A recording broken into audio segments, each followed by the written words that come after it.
I had an experience with something that I believe may have been a paranormal entity.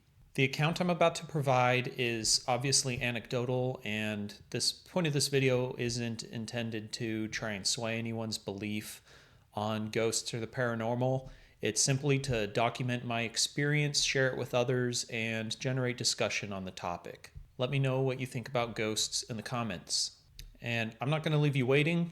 I'm just going to jump right into the story. So, this happened around 10 years ago now when I was in high school. My friends and I were really into ghost hunting and stuff as a hobby.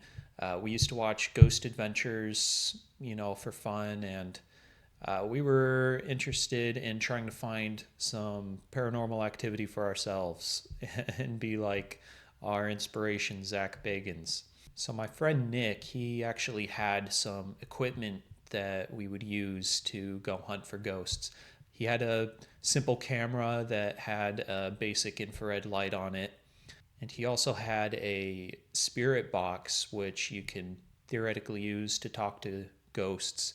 And we had a Mel meter, actually similar to this one here, that I'm going to show you a bit more about later. And myself, Nick, and my friend Griffin knew about this place that people from school said was apparently haunted. It's actually here on the map, an area between a couple neighborhoods in our hometown where there was this strange abandoned structure. It was a half constructed building. It's actually really cool. It shows up in Google Earth here in 3D. But that's the thing. And people from school would go there to screw around, hang out, play music, smoke, whatever. We went there to hunt for ghosts. And it's not this structure that was haunted. This is a newer structure. I don't know when, but it's obviously newer than the older buildings around. And there's this dirt pit here. It seems like they were trying to build something, and they left it to be for whatever reason. I'm not even sure what the hell they were trying to build here. If anyone has an idea, please let me know. But what we were interested in was this building here, and another building that you can't quite see that's hidden behind the trees. But this building here is essentially a garage or shed. It's built with bricks with some basic shed doors. There's this main shed area, and then there's a side area here which sort of seemed like a barn. Maybe there was some livestock kept. I'm unsure. But then you also had the building that was here inside the tree line. I think you can make out a bit of a wall here, but it was completely dilapidated. The rumor was that somebody had lived here, and the building went up in flames, and whoever lived there unfortunately demised along with the structure. So, of course, that was a prime location for us to go hunt for ghosts in, as it's the only place we knew of that was haunted and easily accessible. It's just in the middle of this park area here. So we come down this trail and we begin our investigation. Myself, my friend Nick, and my friend Griffin, we begin asking the ghosts questions. So I believe it was myself and Nick. We were standing outside of this structure here and doing the standard, hello, is anybody here? Does anyone have something to say? The people that used to live here, are you still around? Etc., etc. And my friend was recording with his camera, and I was looking at my Mel meter. Now, if you're unfamiliar, a Mel meter is basically a device that can measure magnetic flux, and it displays in the units of milligauss. I hope you can see that. And how you use it is you pretty much just hold it in front of you, and it can detect, theoretically, the presence of paranormal entities. And this is because it's theorized that these entities either manifest through or emit electromagnetic energy, and a melmeter can capture the fluctuations of that energy.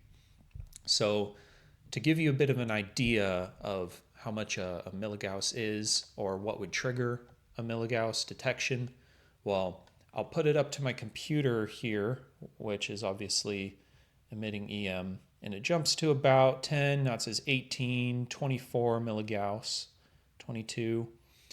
I went up to my Wi-Fi router earlier. I thought it would give me more, but it went to about 4 milligauss. And just walking around my room, it's typically at 0, as you can probably see here, but it could jump to about 3 or so is what it seems to do when just walking around my house. But when we were out investigating, we had left our phones in the car. We didn't want any EM coming out and messing with our readings. We'll use the melmeter while we're speaking to the ghosts that may or may not be there to try and detect their presence through the magnetic flux in our proximity. So, and while we're standing there and asking the ghosts questions, trying to get an answer that we can capture on our microphone from the camera or get a reading from our melmeter, something kind of crazy happens. It's not the craziest thing that happened that night, but it definitely kicked things off. So, I can't remember the specific question asked, but as we were waiting for an answer and I was standing there, my melmeter jumped to about, if my memory isn't failing me, 40 or so milligauss, which is a significant reading. As you saw when I had my melmeter up to my laptop, it was jumping not even to 30. So either way, a double-digit melmeter reading came up, and as it did, I felt something that I can only describe as being an energy or a movement that went through the back of my body and then out the front of my chest. A really weird thing. It almost felt like something vibrating through me very subtly. It's really strange. I've never felt anything like it before. It's almost like getting intense chills, but the chills moving from the back of my body to the front. And that may have just been me getting scared. I'm sure there's plenty of physiological explanations for this. I'm not going to concretely claim that that was a ghost moving through me. However, at the same moment that happened, we did get that melmeter spike, which is very interesting and extremely strange. I've only witnessed something like that happening to that degree while I've been on paranormal investigations or putting my melmeter up to something like my laptop. So yeah, that was the first weird thing that happened that night. So we continued our investigation, tried to get some more readings like that, maybe some footage on our camera. But the rest of the night was fairly uneventful. And I'm sure you're wondering where this footage is so I could show it. Unfortunately, this was 10 years ago on my buddy's camera that I no longer talk to, so the footage is probably lost to history, unfortunately. Nick, if you're out there and you have the footage, though, definitely let me know and send it my way. I'd love to upload it to this channel. So, like I said, we were continuing our investigation through the facility. My buddy walked up through here, and then Griffin and I, we came about to this area here, and we were thinking, it's probably a bust tonight. That's probably the only thing that's going to happen to us. It's getting pretty cold and late, so it's probably about time to head home for today. So before we go and grab my friend, Griffin and I spend a few minutes messing around with the spirit box. Um, Nothing very concrete to offer there as evidence. However, a couple moments later, something absolutely crazy did happen. So we were standing, I wonder how far I can zoom in. Okay, maybe not that far. But we were standing about right here, looking out towards this field, and you've got a small stream coming through right here, probably ending up down towards the right. And we were standing looking out towards this hill. There's a hill up on the right, a hill up on the left, and some trails leading up the way. Nick was over here. We could see him out using his camera and asking the ghosts questions. And as Griffin and I were standing there, I asked if there was anything that the entities wanted to tell us before we left. And then I heard a voice. Something spoke to me, to us. And what it said was in a very deep, and the best way I can really describe it is demonic voice that said, "Go away." And, and this voice sounded so distant. It sounded distant as if it were far up on the hill over here to our right, but the clarity of it was, I don't even know how to explain it right. It's the weirdest thing that's ever happened to me, so bear with me here. But it sounded as if it were coming from up on the hill and right next to my ear simultaneously. It was so clear that it felt like the person or whatever it was standing right behind me and speaking into my ear, but it felt distant, like it was far away over on the edge of the hill. And I was completely confused. I turned around. I tried to see if there was anyone behind me. I looked at my friend. I'm like, "Did you hear that?" He's like, "Yeah, I heard that." And we start to look in the bushes behind us to see if it was Nick or something playing a prank on us. But I also find myself looking out on the hill to see if there's anyone on the hill that yelled at us saying, "Go away." It was like something was yelling at us and whispering at us at the same time. Weirdest thing that's ever happened to me. And we yell at Nick. We're like, "Nick," trying to see if he's here in the bush behind us, but he's still back over where we knew he was filming, and he had no idea this had happened to us. So he runs over, and we tell him, like, "Dude, something just told us to go away. We need to leave now." We were freaked out at this point. It was dark, even with our flashlights, looking around, trying to find what had said "go away" to us. We couldn't find anything, and we left. And that's essentially the story. I don't know how to explain that bit. We did a fairly thorough search. There was nowhere for someone to hide and get away from us from. It's like, yeah, there were these shrubs and such behind us, but we would have heard someone that was right behind us running away, footsteps or something, and there was nobody there. And just the way that the voice communicated to us, it was just so obvious to me that this was not a human. This was something paranormal.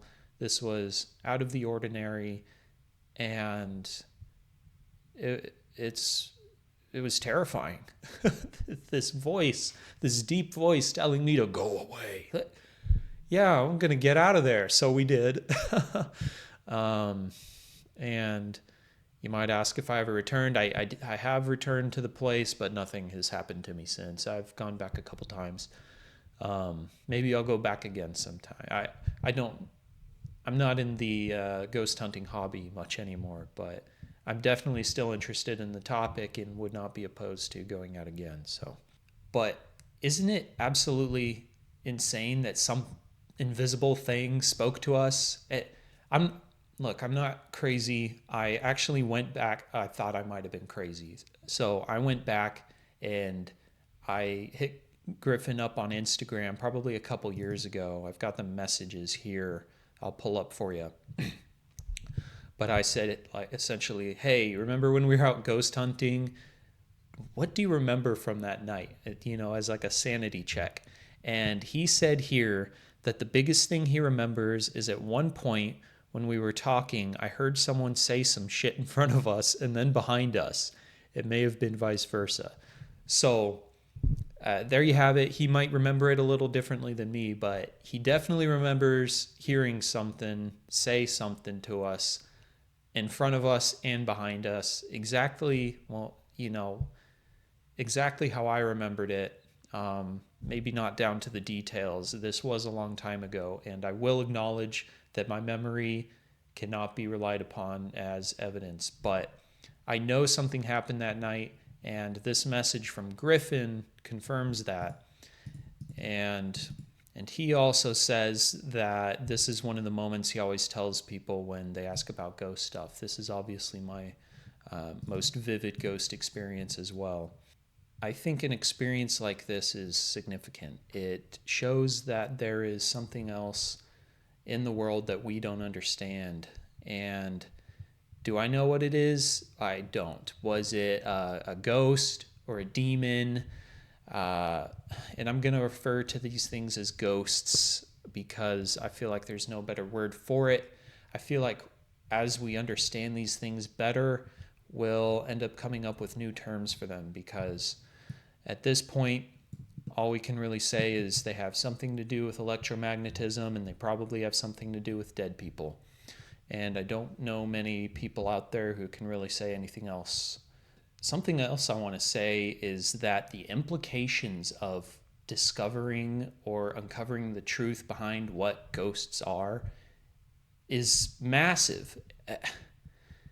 Being able to communicate with the dead, maybe figuring out whether or not these things are angels or demons, that would have massive implications for religion and the understanding of our place in the universe. Maybe they're people from another dimension, or maybe they're from a parallel universe. I mean, if we're able to prove that parallel universes exist, that'd be absolutely insane. And being able to find a way to actually communicate to people in parallel universes. Look, I think about this stuff sometimes, and I'm going to make a video about the full implications of the full understanding of ghosts and what that could mean for humanity, society, and our place in the universe. So let me know if that's something you're interested in. I've already started to put together notes, so I'd love to put a video like that out in the future. So I hope you enjoyed this story, and I hope that you all can share your ghost stories with me as well. I'm very interested in that. Go read the description of this video, and I'll see you in the next one.